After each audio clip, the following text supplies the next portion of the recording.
Hi Billy, Billy Gruner. You're coming to Candos for Cementa17. What do you think of Candos?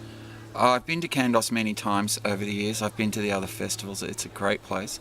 I always thought it reminded me of Midwest America, and it is in the Midwest.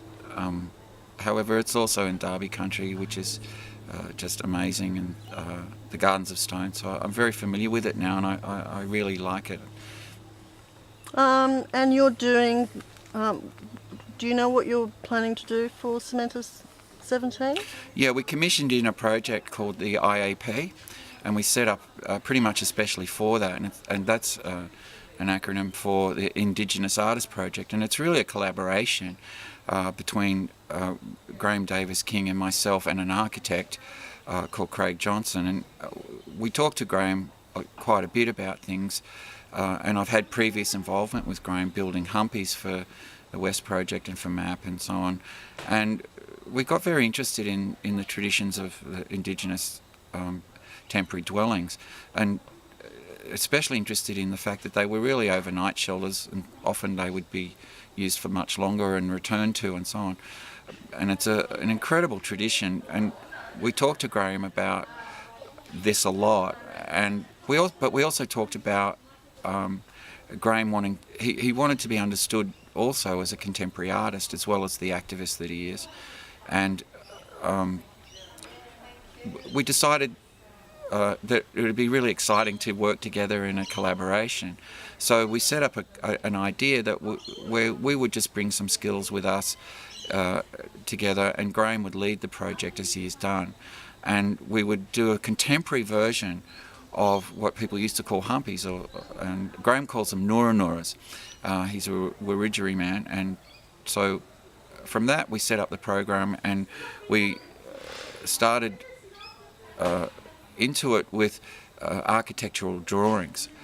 We wanted the project to be a buildable project that anybody else could do in a modular format, and it could also be a project that could be adapted to a number of programs. And since we booked into the Cementa program, we've picked up 3 or 4 other fairly significant events to do a contemporary Nura in. So whilst it's an Indigenous artist project driven by a Wiradjuri man, it also involves a collaboration with other contemporary artists and architects. So we thought it was very interesting in that way. So what we will be doing is building a specially designed Nura hut up in the tennis courts overlooking the valley, and for that we had to have go through quite a bit of process. So it's taken a year of discussions and planning and mediating. We had to, we didn't have to, but we sought the permission from the local Derby people. We spent a day with that. Tina McCarthy came with us. We visited the Blackfellas Hand Gallery on the way. We collected ochre and various things.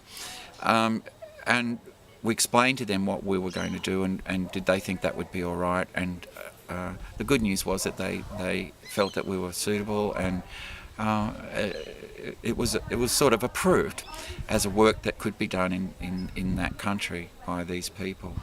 So it's a very interesting project in that way. It had a lot of build-up, it had a lot of thought put into it, and a lot of discussions. And the outcome will be something quite radical.